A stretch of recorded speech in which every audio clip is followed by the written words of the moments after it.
Hello friends, എല്ലാവർക്കും നമസ്കാരം. ഇന്നത്തെ എൻ്റെ ചെറിയ വ്ലോഗിലേക്ക് എല്ലാവർക്കും സ്വാഗതം.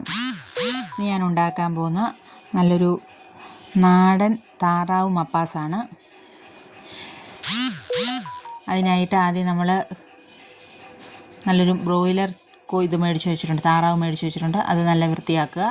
അതിനുശേഷം അതിനാവശ്യമുള്ള സവോള, വെളുത്തുള്ളി, ഇഞ്ചി എന്നിവ വൃത്തിയാക്കുക. ശേഷം അരിഞ്ഞ് എല്ലാം റെഡിയാക്കി എടുക്കുക. നമുക്ക് ഈ താറാവ് മപ്പാസിനൊപ്പം കഴിക്കാൻ പറ്റിയ ഏറ്റവും നല്ല കോമ്പിനേഷനാണ് അപ്പവും പൊറോട്ട.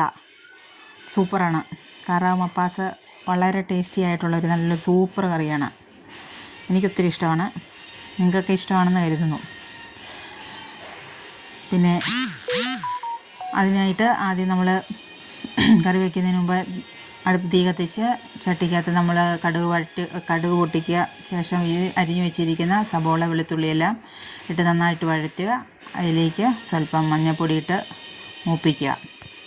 അല്പം മൂത്ത് കഴിയുമ്പോഴത്തേക്ക് അതിലേക്ക് ആവശ്യത്തിന് മല്ലിപ്പൊടി ഇട്ട് വഴറ്റുക. അത്യാവശ്യം ഒരു മൂപ്പായി കഴിയുമ്പോഴത്തേക്ക് ശകലം കാശ്മീരി പിരിയൻ മുളക് പൊടി ഇട്ട് നന്നായിട്ട് അതെല്ലാം നന്നായിട്ട് മിക്സ് ചെയ്ത് അത്യാവശ്യം മൂപ്പായി കഴിയുമ്പം വൃത്തിയാക്കി വെച്ചിരിക്കുന്ന നമ്മുടെ താറാവിനെ ഇട്ട് കൊടുക്കുക. ഇട്ട് നന്നായിട്ട് ഇളക്കി റെഡിയാക്കുക. അതിലേക്ക് സ്വല്പം ഗരം മസാല പൊടിച്ചതും കൂടി ഇടുക.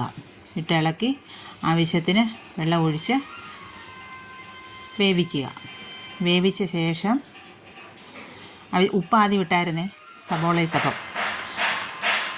അതിലേക്ക് തേങ്ങ നമ്മൾ പിഴിഞ്ഞു വെച്ചിട്ടുണ്ടായിരുന്നു. ആ തേങ്ങാപ്പാൽ, സെക്കൻഡ് ട്രിപ്പ് തേങ്ങാപ്പാൽ ഒഴിക്കുക.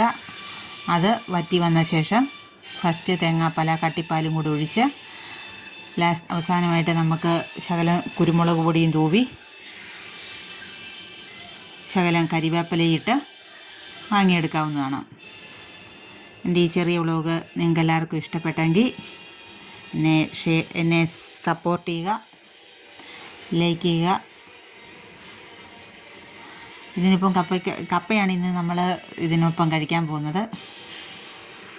താഴെ അച്ഛനും ചേട്ടൻ്റെ അനിയൻ്റെ കൊച്ചും കൂടെ വന്നിട്ടുണ്ടായിരുന്നു. എല്ലാവർക്കും ഇഷ്ടപ്പെട്ടു.